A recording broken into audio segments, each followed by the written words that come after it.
pretty extensive tour, and my wife's been with me. She didn't make it this morning because this was her day. I said that she could sleep in, and I provided her breakfast for her this morning because it's our 55th wedding anniversary day. Ron Paul and how he and his wife Carol celebrated their 55th anniversary this week. Congratulations. Thank you. An amazing achievement. What's the secret to a long-lasting marriage, do you think? I think a lot is respect and acceptance of both of our shortcomings, and I just think that if you have respect for other people and reject the whole idea that you force people, either intimidate or, I don't like it in politics, I don't like it in interpersonal relationship. You do it my way or else. I think people get into trouble when they try to force their way on others, and certainly in a good marriage, you shouldn't be using intimidation and force to try to get along. I mean, it must be a better way. If Carol was here, what would she say your shortcomings are? Oh, we should probably be pretty generous, and not want to talk about... What do you think they are? What do you think? If you're being self-critical. Well, I can get upset, and most people don't realize that I do get upset. Unfortunately, she gets on the receiving end. Even if I get tired in the campaign, if I complain about the campaign, I usually don't go to the campaign manager. I complain to her. But I think that's been part of it. If she has a problem, if she's not feeling well or she has something, she's allowed to come to me. So maybe part of that, a good marriage is being a sounding board for the other person. What do you believe about discipline with children? Were you a spanker when you were young? No, not really, but I wasn't spanked, when I was growing up, and our kids didn't get spanked. There'd be a time, you might have to give them a little tap or something, to remind them. And do you believe parents should still have that right to give their kids a little tap?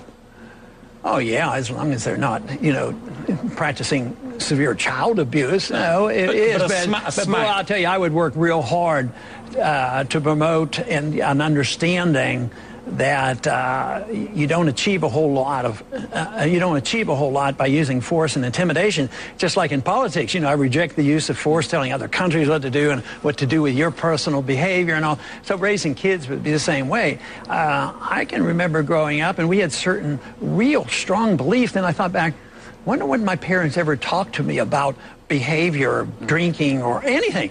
They never did. It was sort of through osmosis that you know what the standards are.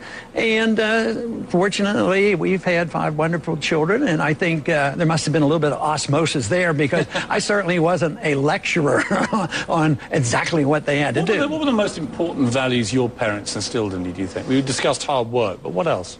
I think it's a hard work. They had a lot of respect for religious values. I mean, we did go to church routinely. I was raised in a Lutheran church, and confirmation in the church was a major event. When we were old enough to decide we wanted to be confirmed in the church, that became a bigger event than any birthday party or any other kind of celebration. That was pretty important. I want to end with 2 things that happened this week. One's about to happen, one's already happened, which in many ways sum up the very best of America.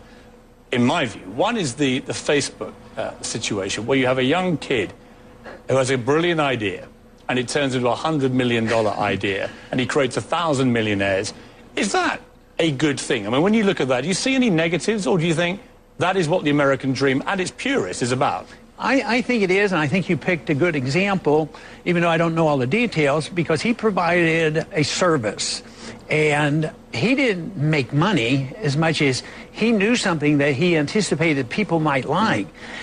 He became wealthy because he gave a service. The consumer voted him to have this confidence. Now, there are many in society today, and so I'm sort of on the side of Occupy Wall Street when they complain about the 1%.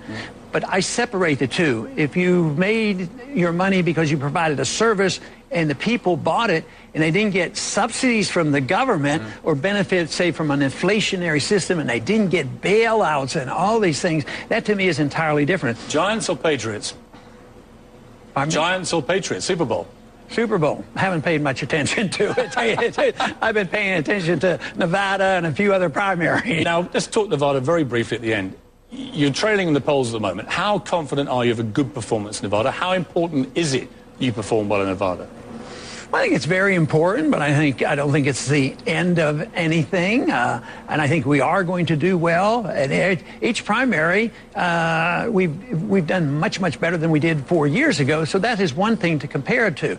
And we're down to 4 candidates right now, and we have a good organization in Nevada. Will you ever drop out of this race, or are you here to the bitter end? Yeah, I'll drop out if somebody gets inaugurated next January. But nothing would stop you before the convention, say? I'm not thinking in those terms, because I'm thinking in campaigning where the next stop is. Where do I go this evening, and where do I sleep tonight, and how I'm going to encourage all the workers to get the vote out. Hypothetically, if you got to a point where you did want to drop out, could you imagine endorsing another candidate? Would you do that, or are you implacably opposed to doing that just on principle? Well, it would be a real challenge, but I think people change their minds. Some of them change their minds more easily than others. So if they change them favorably and they can convince me, I would certainly be open to that. Ron Paul, best of luck at Nevada and the rest of the campaign. Thank you. You certainly brought a lot of energy,